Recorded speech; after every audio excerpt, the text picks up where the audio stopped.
Is there anything more wonderful in a season finale of a television series than a fantastically shocking cliffhanger to end the season? Tabitha escaped the From-iverse and is back on Earth. Or is she? No, she definitely is back on Earth. Or is she? No. She is definitely back on Earth. She's not in another From-iverse, a second From-iverse. You know, like when Neo was in the Matrix, and then at the end he's like, I saved the world! But probably he was just in another layer of the Matrix. I think that's what's happened to Tabitha. Even though I know that is almost certainly not what has happened to Tabitha, and she is just on Earth. But what if she's not? Tabitha, she escaped the From-iverse. Because a little magical boy, ghost boy? I said magical, but he's more of like a ghost boy. He pushes her out of the lighthouse and she shatters through the glass, and instead of falling to her death, out of the From-iverse. So the lighthouse is some kind of like gateway, which is really interesting. And it kind of like poses the question of like, how many other people have like escaped and they've just thought they've died in the woods? And like, that must be what Tabitha's plot for season 3 will be like, at least for a little while, as she tries to get back to the From-iverse. This twist end cliffhanger was truly shocking. I had no expectations of any character escaping the From-iverse for ages. The idea of it being at the end of season 2 is super exciting. Like, the logistics of how it happened with the little magical ghost boy pushing it out of the lighthouse is absurd, and it's kind of hilarious to see like a tiny little boy like push a grown woman and she goes flying, smashes through the window, and he's like, I'm sorry, it had to be like this. I'm like, he gonna kill her? And then she wakes up and she's in a hospital bed, and kind of immediately I'm like, she's like back on Earth. Although I do think it would be really interesting if she was in like a second From-iverse and like someone comes in and they're like the Donna of this From-iverse. And they're like, all right, hey, you are not going to believe this, but it's almost dark, so I've got some crazy stuff to tell you. And she's like, I know what you're going to say. There's people, they look like us. One of them's going to be like a milkman. Another's going to be a nurse. It's going to be super creepy. They're going to ask me to let them in. They'll kill us if I let them in. And they're like, yeah, how did you know? And they both like, you know, share stories of their separate From-iverses. So that would be kind of insane and fun, and just kind of being like, okay, that would just like open the door for like the more like crazy, insane things for this entire show and the like the world of like how many From-iverses are there. But I do expect that she's just back on Earth. But I do think that would be a really fun way to start season 3, when just pulling the rug from under us and being like, boom, you thought you was on Earth, second From-iverse. But it almost definitely will not be that. And so presuming she is on Earth, it's kind of like, presumably she's going to have to find some other people who have escaped via the lighthouse at other points during time where people have just thought they've gone missing in the woods and have died. And so, because she can't just like talk to that nurse or like go to the cops and be like, okay, listen, this is gonna sound crazy, but there are people in the woods. They dress up like us. There's the cicadas. We couldn't leave the town. There's this log, and then there's these birds, and you get trapped in this place. But I came back, and it's crazy. I was like climbing up this lighthouse. Then this little boy, he pushed me out, and he was like, this is the only way. So I've got to get back. We've got to go back, Kate! So presumably she can't just like say that to any of the cops or people or anybody, really. She's just gonna have to pretend she got lost in the woods or whatever.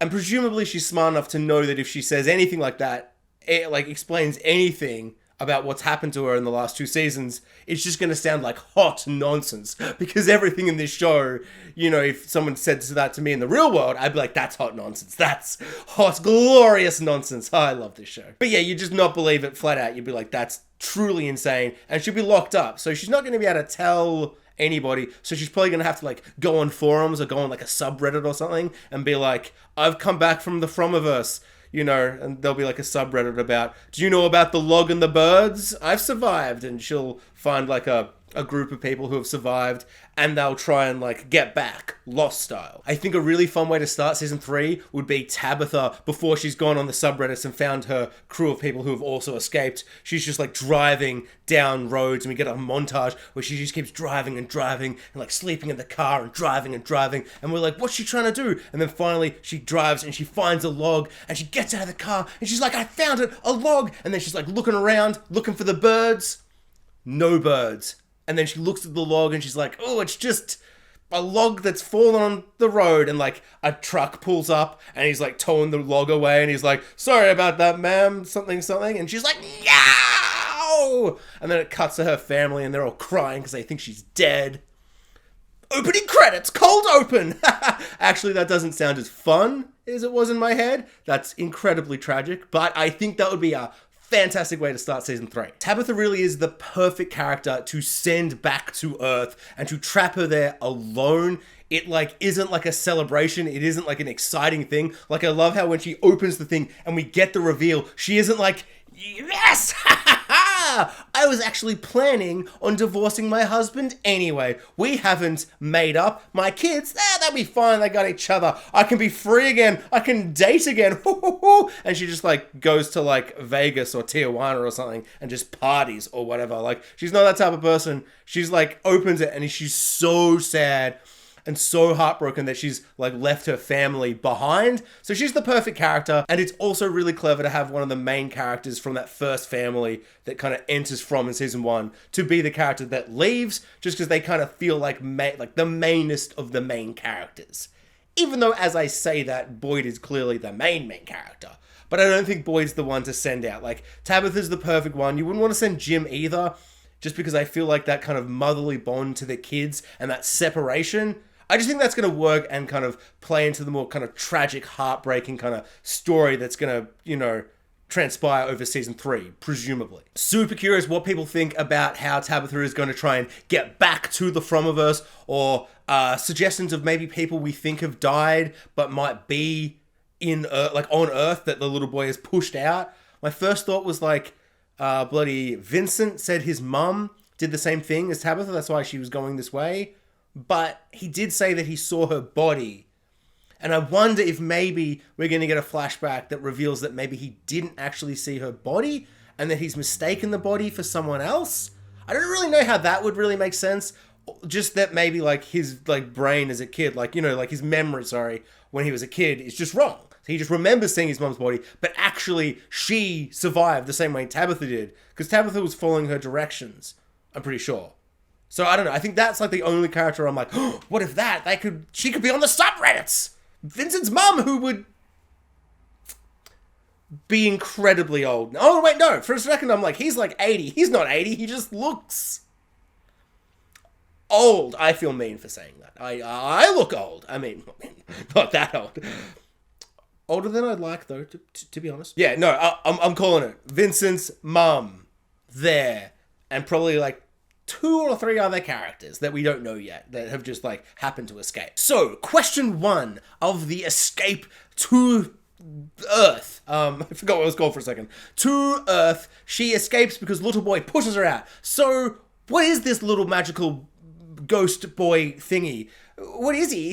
I feel like in some way he kind of makes me feel like the lighthouse is the gateway between. So is he some kind of like neutral boat boy? No, in mythology, you've got you go across the thing in mythology. In one of the very cool Norse, maybe Greek mythology, in one of the mythology thingies, you've got like a guy, he's got like the skeleton, he's on a boat, and he's like, we go to the afterlife. That's a bit from the From-iverse to... What's this?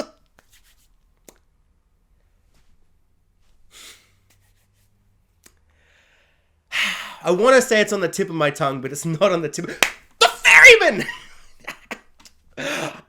I'm too proud of myself for remembering that without getting out my phone. And I'm going to have to keep that all in, so you believe me, which is, I apologize for whatever just happened then. The ferryman. Is that little boy some kind of ferryman between the From-iverses? Although, now I say that, the ferryman is kind of like a neutral thing, or he's like, just get on the boat, you pay me, you just come on the boat. Like, he's not like, now you're in hell, or you're out of hell, or whatever I do.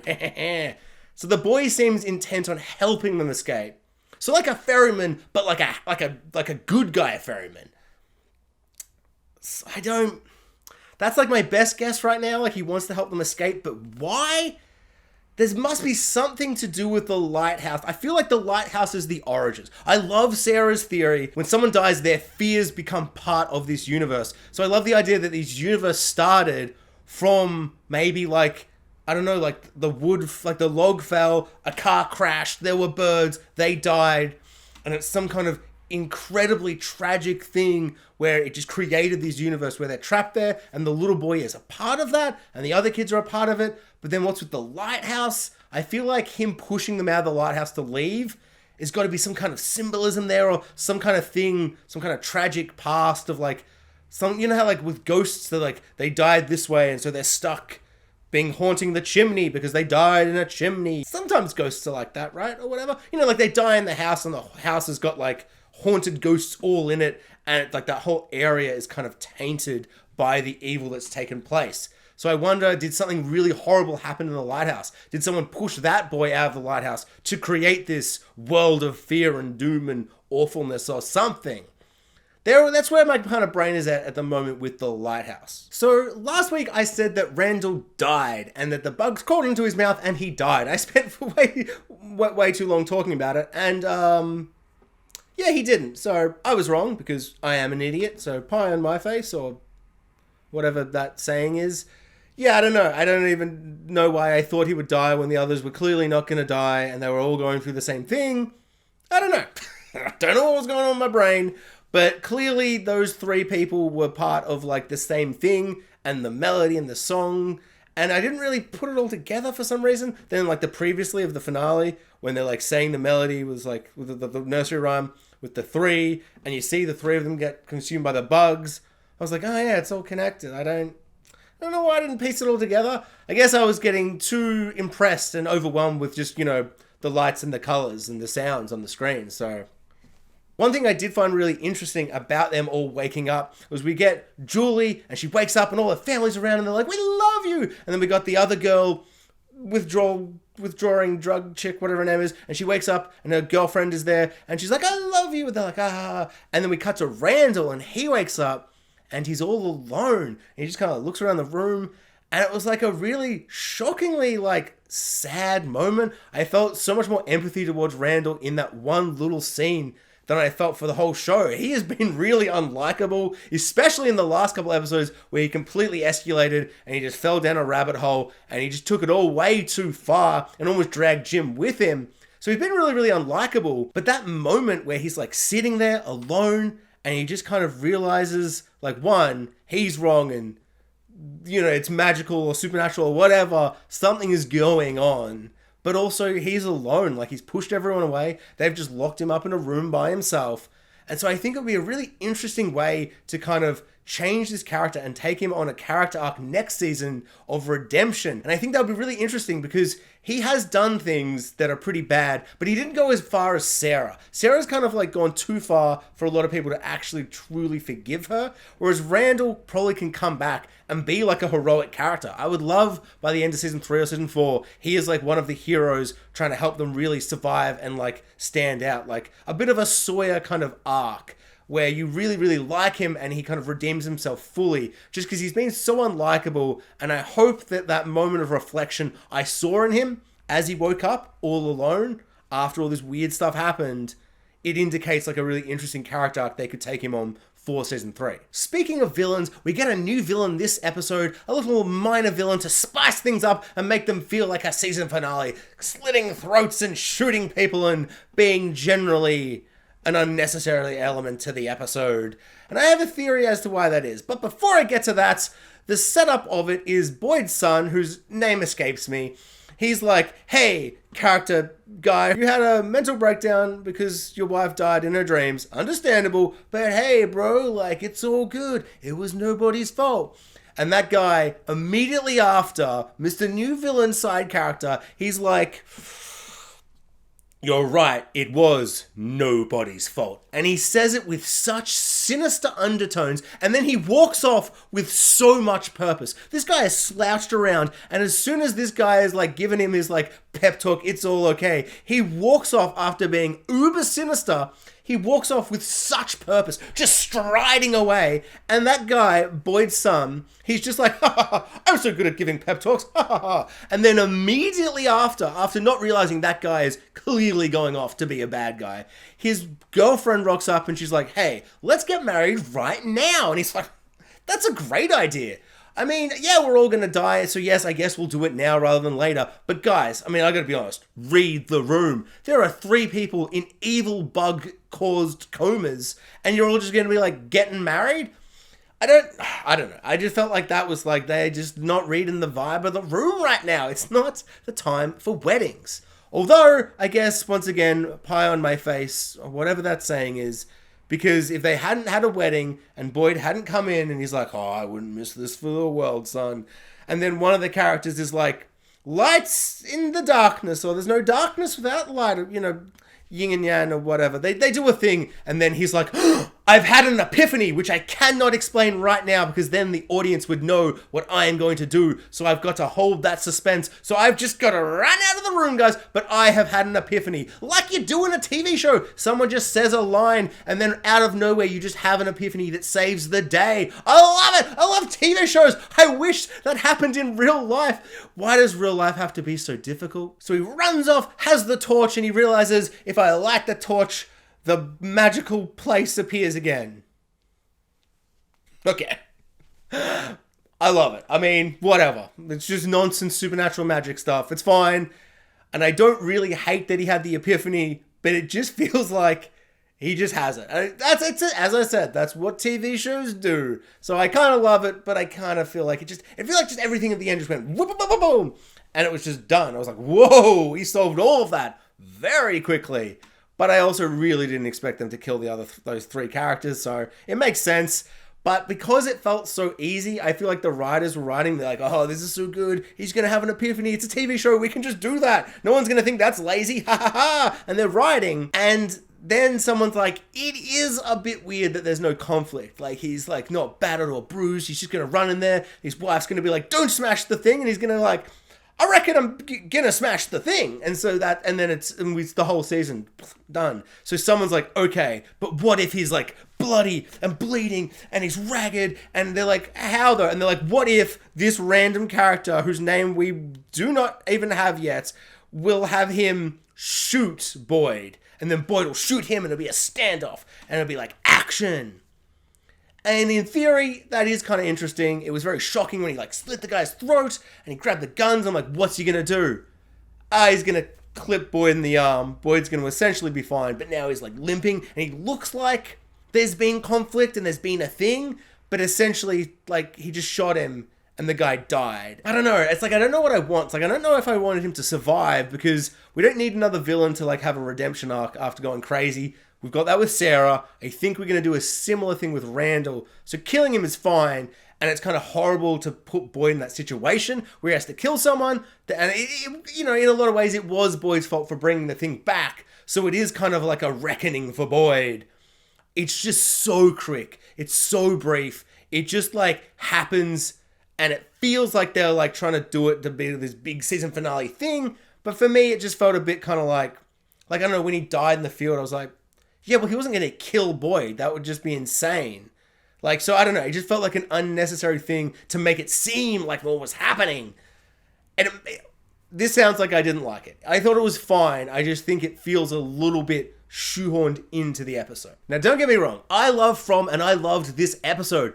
But I did think the resolution with Boyd hitting a magical box and it just stopped and everything was fine felt weird, and it felt really brief and quick and just oddly conflictless. And they tried to make there be conflict in this situation and there be tension, but it was such a weird like it felt like there were no stakes really, because like this evil entity that kind of takes form in a version of his wife, and she's like, hey, don't hit that magical box. He's like, yeah, but That nursery rhyme said stop the music and the 3 people will like not be dead or whatever from that evil coma bug. So I'll probably just smash it. And she's like, don't do that because we feed off your hope. We feed off your hope. So don't do that. Don't have hope. Just give up, bro. Like, whatever, dude.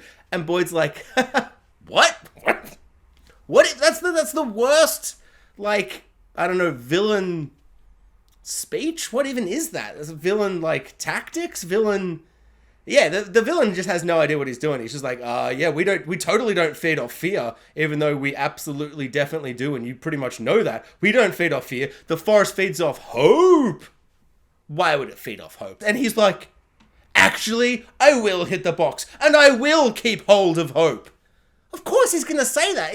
The whole scene just felt really like, okay. I guess, like, in theory, like, I like the idea that it's symbolic and that he just had to overcome this thing, had to overcome fear, and that seems to be a reoccurring motif throughout the series. They've got to overcome fear, so he smashes the box because he's overcome fear. It just feels so oddly easy that he saves them all by just smashing a box. This is how we're going to resolve the entire season arc of the bugs. While we're on Boyd, I think this episode had one of Boyd's best moments, and that moment is the scene where he has the big speech and monologue in the church where he's like, God, what are you doing? You suck. And he has that big classic speech that people do in shows where they're like, why do you exist, God? Do you exist? Are you laughing at me? Why are you a big meanie, God? And I've seen that happen a lot in lots of different shows, but I feel like this one really works just because, like, there's like an current throughout the whole scene where I'm like, is something gonna happen? Like, is some kind of deity or God presence, or maybe the person who created this From-iverse, will they somehow respond? Maybe not talking, but say something? Or will, like, that person on the phone that talked to Jim that one time at the end of season 1, will they, like, call him? Or will there be some kind of communication? Like, I was waiting for something to happen to kind of flip this kind of classic scene we see in shows. Like, you know, flip it and kind of do something with it after this moment. Just because there are so many undercurrents of supernatural or magical, or is it an experiment and they're watching from above? Like, there are so many different theories and stuff, so I really expected something to happen. And so then, when Donna opens the door and arrives, for a second, the idiot part of my brain, so like, most of it, like 80% of my brain, literally was just like, oh my God, Donna is God. Randall was right. She is in on it. Maybe she's the mastermind behind everything. Maybe she's not even human. And then suddenly, the logical part of my brain just tiptoed to the front of my head and just was like, what are you talking about? That would be insane. There is nothing to support that. She's just come to sit and have a conversation with him. What I'm saying is that logical part of my brain is wrong. Donna is God, confirmed. Randall was right. She's in on it. She's controlling everything. I don't know if it's a science experiment or if she's some kind of magical god deity, but Donna is God, confirmed. I mean, obviously not, but what if? I mean, just, obviously not, but oh my God, could you imagine? Just, oh, that would be amazing, maybe. Thanks for watching, guys. Like, subscribe, hit the notification bell, and comment below. I'd love to know what everyone thought of this episode of From.